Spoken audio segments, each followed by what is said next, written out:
गुरु ब्रह्मा गुरु विष्णु गुरु ब्रह्मा गुरु विष्णु गुरुदेवो महेश्वर गुरु साक्षात् परम ब्रह्म तस्मै श्री गुरुवे नमः। ज्ञानमूलं गुरुमूर्ति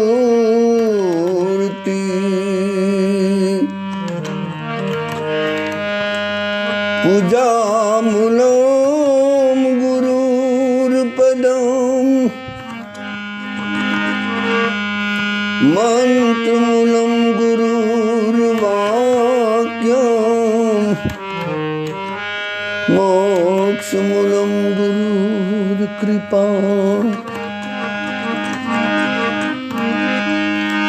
आय हनुमंत विराजिए कथा करम मति अनुसार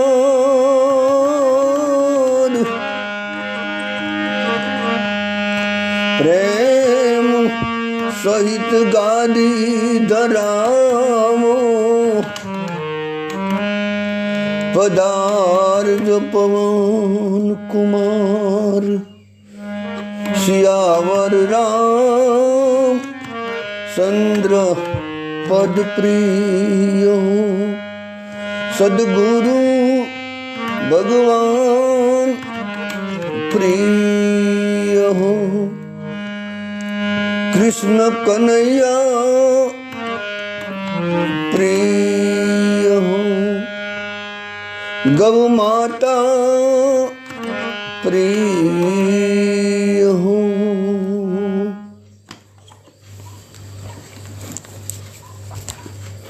ભગવાનની ઈચ્છાથી સદગુરુની કૃપાથી સંતોના અનુગ્રહથી અને માતા પિતાના આશીર્વાદથી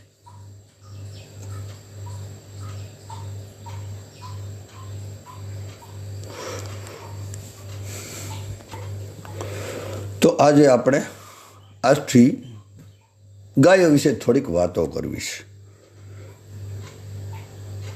જો કે ગાયનો મહિમા તો કોણ ગાઈ શકે, ગાય અવર્ણી છે, પણ ટૂંકમાં ગાયો વિશે આપણે થોડીક વાતો કરવી। આપણે બધાને ખબર છે અને આપણા સંતોએ કીધું કે આ મનુષ્ય જીવનનું જો અંતિમ અને એકમાત્ર જો લક્ષ્ય હોય ને એ છે ભગવત પ્રાપ્તિ। આપણું અહીંયા આવવાનું આ મનુષ્ય જીવનનું જો એક જ લક્ષ્ય હોય એ છે ભગવત પ્રાપ્તિ, મતલબ ઈશ્વરને મેળવી લેવાના, ઈશ્વરને પ્રાપ્ત કરી લેવા, કાંઈક અનુભવ કરી લેવો। ટૂંકમાં કહેવાનો મતલબ કે મનુષ્ય જીવનનું જો અંતિમ અને માત્ર એકમાં એક જ જો લક્ષ્ય હોય ને વાલા, અહીંયા આવવાનું કારણ એક જ છે કે ભગવત પ્રાપ્તિ। અને જો ભગવત પ્રાપ્તિનું મુખ્ય અંગ એ છે ભક્તિ, અને ભક્તિનું જો મુખ્ય અંગ કેવું હોય તો એ છે સેવા।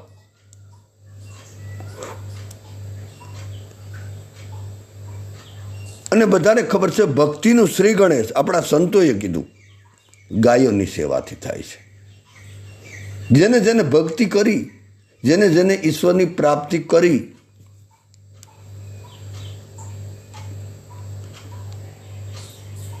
એને બધાએ ગાયોની સેવા કરી। એટલે કીધું કે ભક્તિનું શ્રી ગણેશ, ભક્તિનું મંગલાચરણ, ભક્તિનો આરંભ ગાયોની સેવા થાય છે।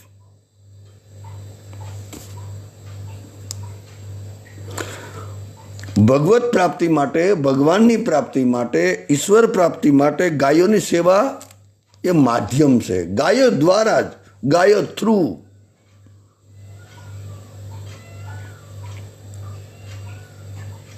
ભગવાન પાસે જવાય, ભગવાનની પ્રાપ્તિ થાય.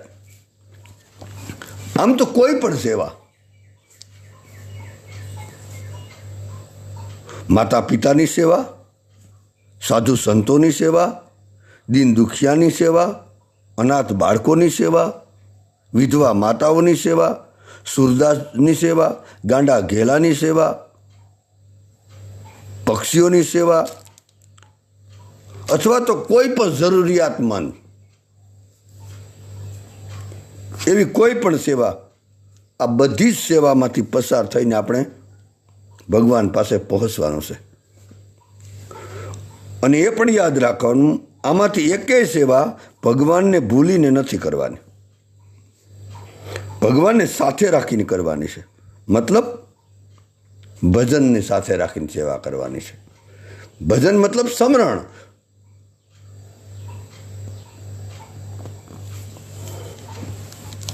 ભજન વિનાની સેવામાં અહંકાર આવી જાય. વાલા, સંસારમાં કેટલાય માણસો સેવા કરતા હોય. કોઈ માતા પિતાની સેવા કરે, ગાયોની સેવા કરે, પક્ષીઓની સેવા કરે, ગાંડા ઘેલાની સેવા કરે. આ બધી સેવા થતી હોય, સમાજની સેવા થતી હોય.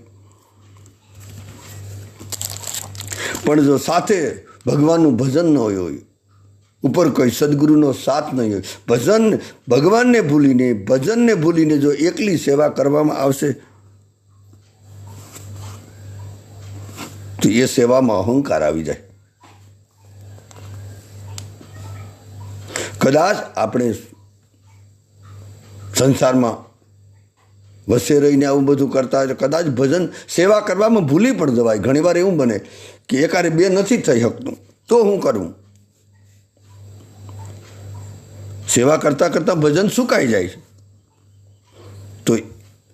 તો સેવા, જેની આપણે સેવા કરીએ એમાં ભગવત ભાવ રાખીને સેવા કરવી. કોઈની પણ આપણે સેવા કરે, માતા પિતાની સેવા કરતા હોય તો એમ ન માની લેવું કે આ મારા માતા પિતાની સેવા છે, આ મારા માતા પિતા નથી, આ મારા પરમાત્મા છે.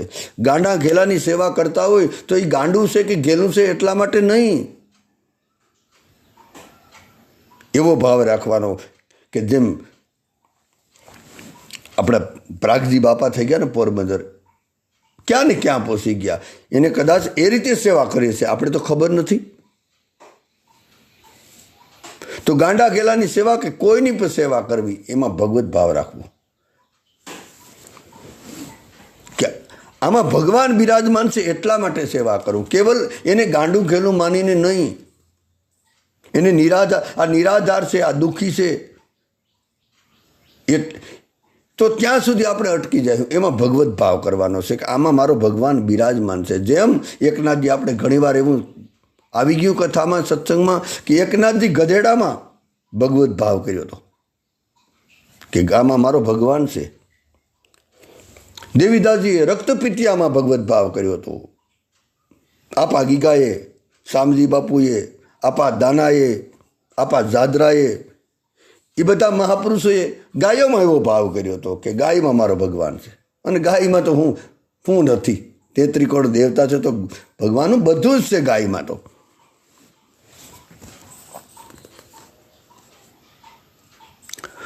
તો એકલી સેવા, કેવલ ભગવાનનું ભજન સૂકી અને જો સેવા કરીશું તો અહંકાર આવી જશે. તો જેની સેવા કરીએ એમાં ભગવાનનો ભાવ કરી અને સેવા કરવી. કારણ કે ભગવાનનું એવું નિવેદન છે કે બધામાં હું છું, મારા સિવાય કોઈની પણ સત્તા નથી. આવું ગીતાજીમાં તો આમ ખુલ્લે ખુલ્લું કહી દીધું કે અર્જુન, મારા સિવાય કોઈની સત્તા નથી, હું જ બધામાં બિરાજમાન છે. અરે ત્યાં સુધી ગીતાજીમાં કીધું સત અને અસત સર્વ કંઈ હું જ છું, બીજું કોઈ છે જ નહીં. સતમાં હું છે ને અસતમાં હું છે. એટલે આપણે પણ કોઈ દર્દીની સેવા, કોઈ સુરદાસની સેવા, કોઈ વિધવા માતાની સેવા, ભગવાને તો ત્યાં સુધી કીધું કે કોઈની પણ સેવા, દાખલા તરીકે દર્દીની સેવા, વિધવા માતાની સેવા, સુરદાસની સેવા,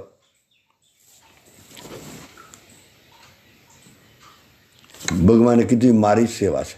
કોઈ દર્દીને જરૂર હતી પૈસા ટકાની, એનો અભાવ પૂરો કર્યો આપણે, એ અભાવ ભગવાન કે મારો છે, એ તમે મારા અભાવની પૂર્તિ કરી. આવું ભગવાનનું નિવેદન છે.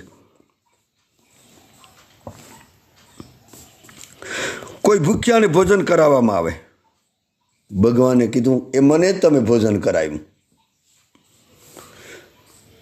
કોઈ ગરીબને જરૂરિયાતમંદને દાન આપવામાં આવે, ભગવાને કીધું દાન લેવાવાળાના રૂપમાં મારો જ અભાવ દૂર થઈ ગયો.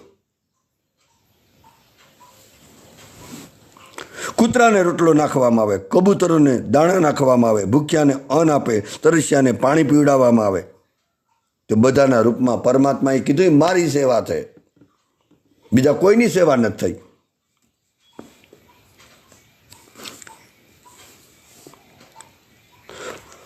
ભગવાને ગીતાજી મેં કીધું કે બધી જ વસ્તુ હું જ ગ્રહણ કરું છું. આ બધી સેવા પરમાત્માની સેવા છે, યાદ રાખજો. ભાવ પરમાત્માનો કરવાનો છે, પણ એ બધી સેવાથી ઉત્તમ સેવા અત્યારના જમાનામાં, અત્યારના સમય પ્રમાણે બધી સેવા બરાબર હોય, પણ બધાથી જો સર્વશ્રેષ્ઠ સર્વોપરી જો સેવા હોય ને, તો ભગવાને કીધું કે હું ગૌ માતાની સેવાથી વિશેષ પ્રસન્ન થાઉં છું. કારણ કે ગૌ માતા એ મારે પ્રતિનિધિ છે. આ બીજી આપણી જે સેવા બતાવી એ ભગવાનના પ્રતિનિધિ નથી, પણ ગાય અને સદગુરુ એવું કીધું આપણા સંતોએ, કે ભગવાન કીધું કે ગાય મારો પ્રતિનિધિ છે, ગૌ માતા એ મારું સ્વરૂપ છે. પછી તો વાત પૂરી ને. એટલા માટે ગાય માતાને આપણે બધાએ વિશેષ સેવા કરવી જોઈએ. જોકે બધાની સેવા એ ભગવાનની સેવા છે, પણ વિશેષ સેવા ભગવાનને વધારે પ્રસન્ન કરવો હોય તો ગાય માતાની સેવાથી થાય છે.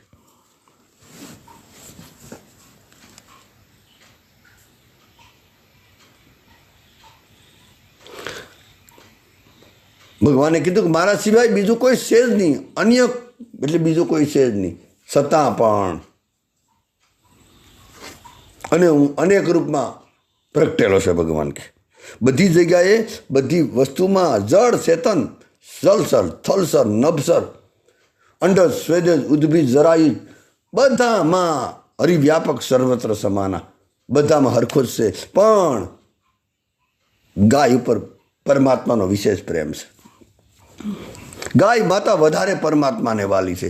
જો ગાય માતાની આપણા દ્વારા સેવા કરવામાં આવે, ગાય માતાને સેવામાં આપણો પૈસો વપરાય, ગાય માતાના સેવામાં આપણું શરીર ઘસાય, તો મોટામાં મોટી સેવા થઈ. પરમાત્માને પ્રસન્ન કરવા માટેનું મોટું સાધન ગાયોની સેવા.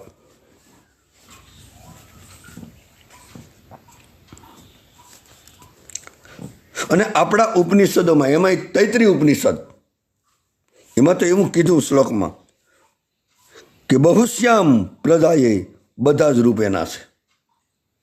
ઉપનિષદમાં બી સ્પષ્ટ નિવેદન કરવામાં આવ્યું કે બધા જ રૂપ પરમાત્માના છે. બધા રૂપ એના છે, પણ બધા સ્વરૂપ એના નથી. આગળ આપણે હમણાં કીધું ને કે ગાય મારું સ્વરૂપ છે, ગાય મારો પ્રતિનિધિ છે. પણ ભગવાને ગાય બ્રાહ્મણ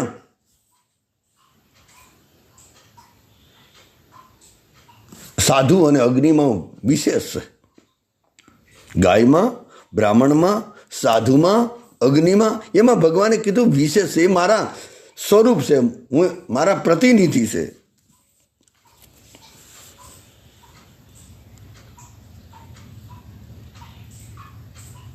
અને આ બધાની સેવા ઉત્તમ છે. પણ આપણા જેવા આપણા માટે, ભારતીય માટે, એમાંય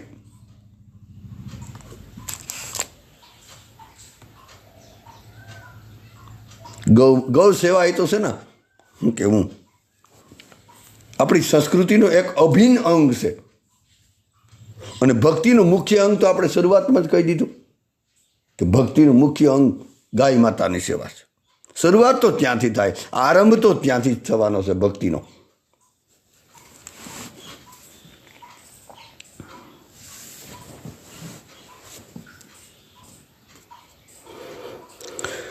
ગાય માતા એ ભક્તિનું તો મુખ્ય અંગ છે, પણ એક ભૌતિક જગતની દ્રષ્ટિએ જોઈએ તો ગાય માતા એ કૃષિ જીવન એટલે કે ખેતી, કૃષિ જીવનનું, ખેતી જીવનનું મુખ્ય અંગ છે. અને આપણે ગીતાજીમાં જ વાત કરી, ગાયથી યજ્ઞ થાય છે, ગાય માતા દ્વારા જ યજ્ઞ થાય છે. યજ્ઞથી વરસાદ થાય, આપણે બધાને ખબર છે. અને અત્યાર સુધીનો કોઈ પણ યજ્ઞ કે કોઈ પણ શુભ કાર્ય કે સત્કાર્ય ગાયના ગોબર કે ગાયનું ઘી કે ગાયનું ગોમૂત્ર અથવા તો પંચામૃત, બોલો ને, પંચામૃત વગર થતા નથી કોઈ યજ્ઞ. હજી સુધી કોઈ શુભ કાર્ય કે સત્કર્મ કે સત્કાર્ય કે હોમ હવન જે આપણે કરવામાં આવે,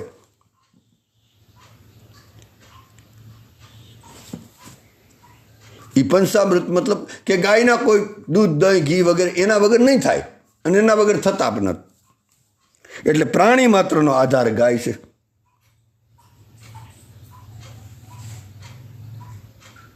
ભગવતી શ્રુતિ વેદોમાં તો એવું પણ કીધું કે ગાવો વિશ્વસ્ય માતર. આહા, આનાથી તો આ તો હદ કરી દીધી. આખી વિશ્વની માતા ગાય છે. એક પૂરા સંપૂર્ણ વિશ્વની માં છે ગાય. કોઈ એક વ્યક્તિ કે કોઈ એક સંપ્રદાય કે કોઈ એક ધર્મની કે કોઈ એક દેશની માતા નથી. સમસ્ત સંસારની માતા છે ગાય. હા, એ છતાં પણ સનાતન ધર્મ માટે તો, સનાતન ધર્મની તો પ્રાણ છે, હિન્દુ માટે તો સર્વસ્વ છે. પણ આપણે ચૂકી ગયા વાલાઓ. આપણા શાસ્ત્રોમાં તો આપણા સંતોએ ત્યાં સુધી કીધું કે ગૌ માતા એ 4 વેદની માતા છે. 4 વેદ, યજુર્વેદ, સામવેદ, ઋગ્વેદ, અથર્વવેદ, આ 4 વેદ છે ને, એની માતા છે ને, એની માતા કહેવામાં આવી છે ગાયની. 11 રુદ્રોની પણ માતા કીધી ગાયની. 12 આદિત્ય છે ને, જેને 12 આદિત્યો આપણે બોલીએ, એની બહેન છે. 8 વસુઓની પુત્રી કહેવામાં આવી ગાયની. અને જો અંતિમ વાત કેવી હોય ને ગાય વિશે, તો ગાયને બ્રહ્માંડ, જગજનની તો આપણે આગળ બોલી ગયા, જગજનની, પણ ગાય જગતજનની તો છે, પણ ગાયને બ્રહ્માંડની માતા પણ આપણા સંતોએ કીધી છે.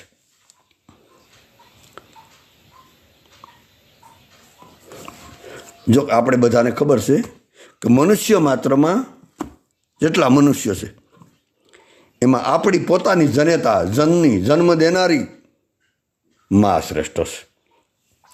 જેટલા મનુષ્ય છે, મનુષ્ય માત્રમાં બધાથી શ્રેષ્ઠ આપણી માં, આપણી જનેતા, જનની શ્રેષ્ઠ છે. સંસારના બધા જ પદાર્થોમાં પૃથ્વી માતા શ્રેષ્ઠ છે.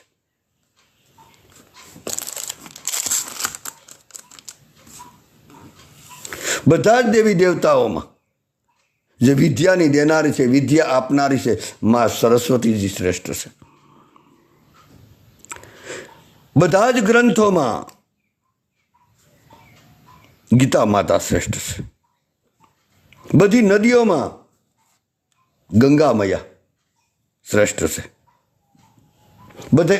બધા જ આયુર્વેદમાં, બધી વનસ્પતિઓમાં હરડે, જેને શાસ્ત્રની ભાષામાં હરિતકી કહેવામાં આવે, આપણે જે હરડે ફાંકીના રૂપમાં આપણે લઈએ ને, એ હરડે શ્રેષ્ઠ છે. બસ આ જ રીતે આ બધા શ્રેષ્ઠ છે ને, એ જ રીતે પ્રાણી માત્રમાં ગૌ માતા શ્રેષ્ઠ છે.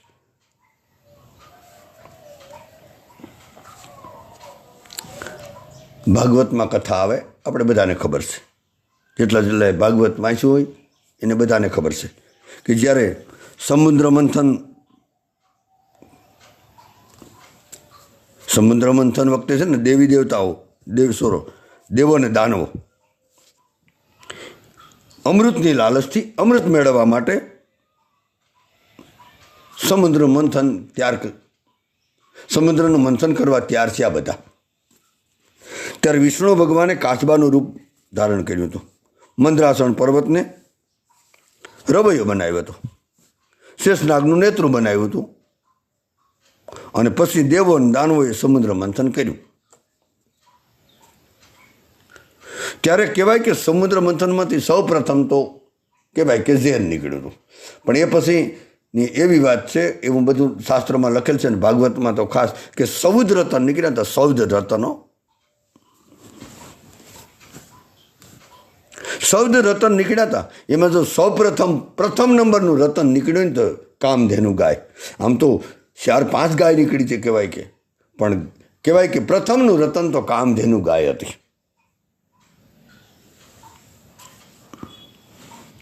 એટલા માટે ગાયમાં માતૃભાવ નાખી હતી.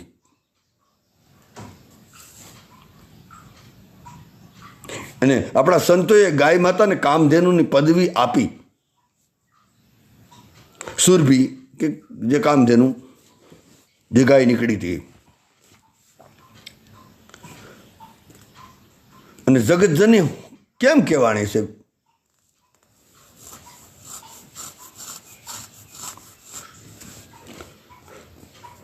આપણે બધાને ખબર છે કે આપણી વસુંધરા એટલે આપણી પૃથ્વી.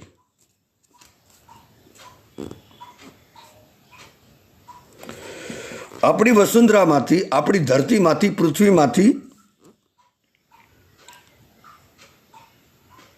આધ્યાત્મિક અને ભૌતિક બધી જ સંપદા પૃથ્વીના પેટાળમાંથી નીકળે. એ બધા આજ વિજ્ઞાન લોકો બધા જાણે.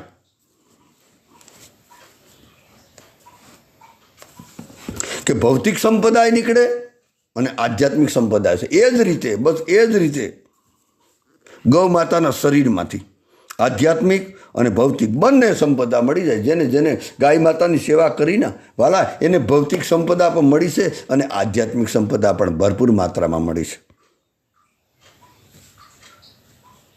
ગાય માતાના એક અંગમાં દેવી દેવતાઓનો નિવાસ છે.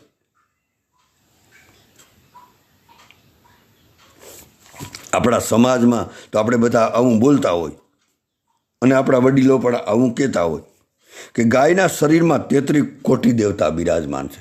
33 કોટી દેવી દેવતા બિરાજમાન છે. આ તો અતિશયોક્તિ લાગે એક અર્થમાં જોઈએ તો, કે ભાઈ આવું હોય.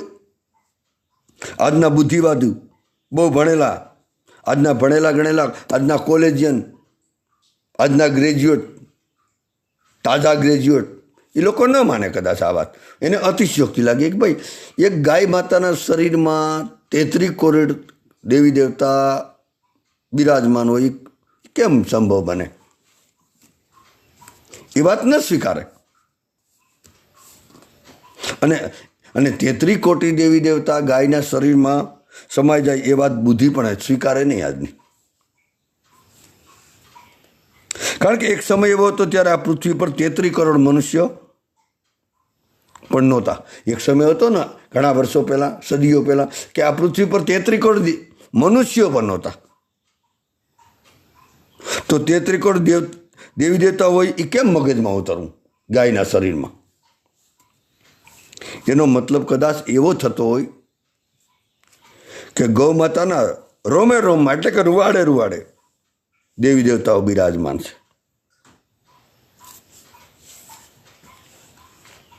આપણે ત્યાં એવી કહેવત છે અને કહેવાય છે કે દરેક મનુષ્યના શરીરમાં 33 કરોડ રૂવાડા હોય.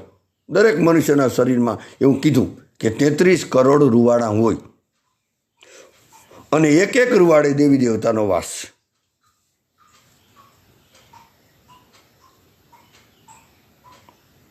તો ગાયના શરીરમાં પણ કદાચ એવું બને.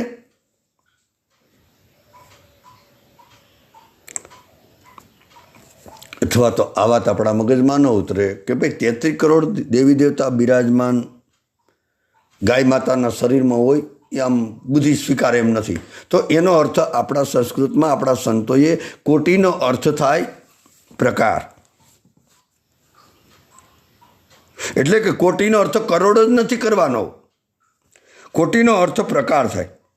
ગૌ માતાના શરીરમાં 33 કરોડ દેવી દેવતા બિરાજે છે એ વાત તો આપણે મગજમાં ઉતરે એમ નથી. પણ કોટીનો અર્થ અહીંયા 33 કરોડ દેવી દેવતા નહીં, 33 કોટી પ્રકાર. કોટીનો અર્થ થાય પ્રકાર. 33 પ્રકારના દેવી દેવતા બિરાજમાન છે. આપણે બતાવીએ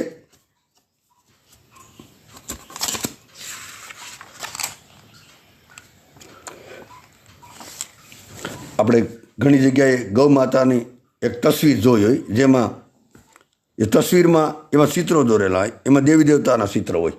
જે ગાય હોય, ગાય માતાના શરીરમાં દેવી દેવતા શિવજી, બ્રહ્મા, વિષ્ણુ ને એવા બધા બિરાજમાન હોય. એવા ચિત્ર આપણે જોયા. અને જો એની મોટે ભાગે જો ગણતરી કરવામાં આવે ને વાલા, તો 33નો આંકડો થાય. એટલે 33 કરોડ નહીં, કોટીનો અર્થ આપણે ભલે કોટી શબ્દ વાપર્યો, પણ કોટીનો સંસ્કૃતમાં અર્થ થાય પ્રકાર. એટલે કે 33 કરોડ નહીં, પણ 33 પ્રકાર, ટૂંકમાં 33 દેવી દેવતા બિરાજમાન છે. અને જે આ ચિત્ર, આ તસવીર તમારે જોઈ લેવી. એ ચિત્ર, એ તસવીરમાં છે ને, મોટે ભાગે જો ગણતરી કરવામાં આવે ને વાલા, તો 33 કરોડની, પણ 33 પ્રકારના દેવી દેવતા બિરાજમાન છે.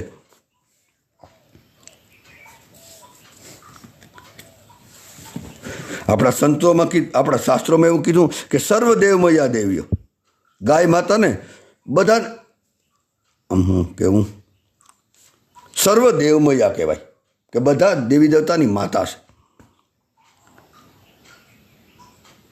એટલે ગાયના એક એક અંગમાં દેવી દેવતા બિરાજેલા છે. 33 કરોડની વાત છોડો થોડી વાર પૂરતી. આપણી શ્રદ્ધા બરાબર છે 33 કરોડ, પણ આજના ભણેલા ગણેલા આ મગજમાં નહીં ઉતરે.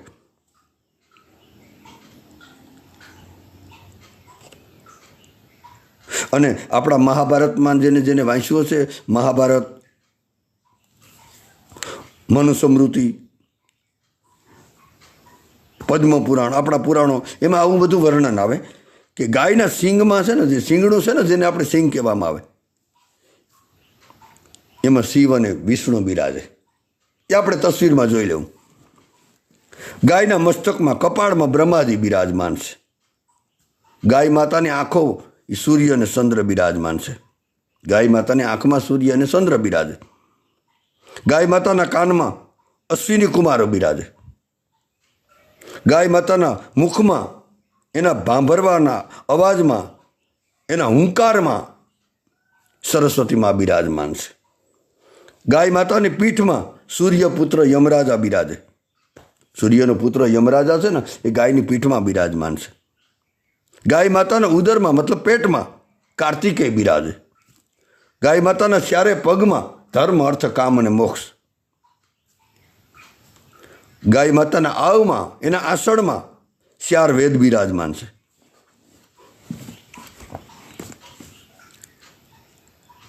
કહેવાય કે ગાય માતાના રૂવાડામાં પિતૃઓ અને ઋષિઓ બિરાજે છે. ગાય માતાના પૂછમાં, જે પૂછણું જેને આપણે બોલવામાં આવે, એમાં હનુમાનજી બિરાજમાન છે. ગાય માતાના ગોબરમાં, સાણમાં લક્ષ્મીજી બિરાજે છે. અને ગાય માતાના ગૌમૂત્રમાં ગંગા, યમુના અને ભગવતી ભવાની બિરાજે, અથવા તો લક્ષ્મીજી.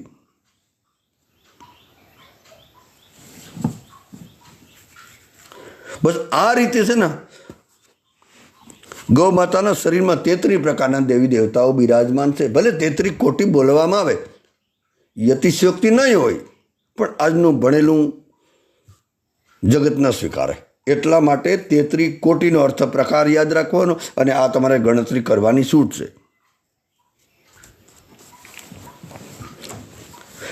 આ રીતે આમ ગણતરી કરવામાં આવે ને, શાસ્ત્રની દ્રષ્ટિએ, આધ્યાત્મિક રીતે, તો 33 પ્રકારના દેવી દેવતાઓ બિરાજમાન છે. એમ જો ગીતાજીના આધારે કેવું હોય, ગીતાજીના આધારે, ગીતાજીમાં જેને વાંચતા, ગીતાજીના જે અનુષ્ઠાન કે પાઠ કરતા એને ખબર હશે કે ગીતાજીમાં 12 આદિત્યો છે, 11 રુદ્રો છે, 8 વસુ છે અને 2 અશ્વિની કુમારો. તો 12 ને 11, 11 22 23, 23 ને 8, 31, એટલે 8 વસુ અને 2 અશ્વિની કુમાર. આધારે કેવું હોય તો કુલ મળીને 33 થાય. એટલે 33 પ્રકારના દેવી દેવતાઓ ગાય માતામાં બિરાજમાન છે.